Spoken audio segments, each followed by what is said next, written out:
ATM ಅಲ್ಲಿ ದುಡ್ಡು ಬಿಡಿಸ್ಕೊಂಡು ಖರ್ಚಿಗೆ ಅಂತ ನಮ್ಮ ಅಣ್ಣಂಗ್ 3,000 ಕೊಟ್ಟೆ. ನಮಗ್ ಹೊಟ್ಟೆ ಉರ್ಸೋರ್ ಮುಂದೆ ತಂಪಾಗಿರ್ಬೇಕು ಅಂತ ಬೆಳಗ್ಗೆನೆ ಎದ್ದು ಅಂಬ್ಲಿ ಕುಡ್ದೆ. ದೇಹಕ್ಕೂ ಮನ್ಸಿಗೂ ತಂಪು ತಂಪು ಕೂಲ್ ಕೂಲ್. ನಮ್ಮಮ್ಮ ಬೆಳಗ್ಗೆ ಟಿಫನ್ ಮಾಡಿರ್ಲಿಲ್ಲ, ಅದಕ್ಕೆ ನನ್ ಗರಗಸ ಮನೆಗೆ ಹೋಗಿ ಟಿಫನ್ ಮಾಡೋಣ ಅಂತ ಹೋದ್ರೆ ನೀರ್ ತಗೊಂಡ್ ಬಾ ಅಂತ ಕಳ್ಸಿದ್ರು. ತಗೊಂಬಂದ್ ಕೊಟ್ಟೆ, ಚಪಾತಿ ಮತ್ತೆ ಬೆಂಡೆಕಾಯಿ ಪಲ್ಯ ತಿಂದೆ. ಯಾಕೆಂದ್ರೆ ಚಪಾತಿ ಋಣ ಇರಬಾರ್ದಲ್ವಾ, ಅದಕ್ಕೆ ನೀರ್ ತಗೊಂಬಂದ್ ಕೊಟ್ಟೆ, ಚಪಾತಿ ತಿಂದೆ.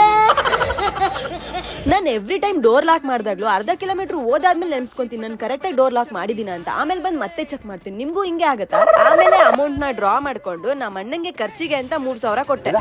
ನಂಬಿಟ್ರ? ನಾನ್ ಸುಮ್ನೆ ಹೇಳ್ದೆ. ನಮ್ಮಮ್ಮ ಅಂಗಡಿ ಐಟಮ್ಸ್ ತರಕ್ಕೆ ದುಡ್ಡು ಕೊಡಕ್ ಹೇಳಿದ್ರು.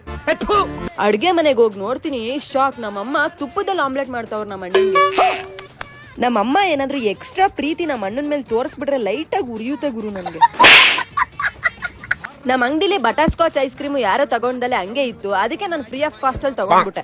ಸ್ವಲ್ಪ ಹಾಕೊಂಡು ಮಿಕ್ಕಿದ್ನ ಫ್ರಿಜ್ ಅಲ್ಲಿ ಇಟ್ಬಿಟ್ಟೆ, ಯಾಕೆಂದ್ರೆ ನಾನು ಡಯಟ್ ಅಲ್ಲಿ ಇದೀನಿ. ಅದು ಇಷ್ಟೇ ವಿಷಯ. ಮತ್ತೆ ಸಿಗೋಣ ಜನರೇ.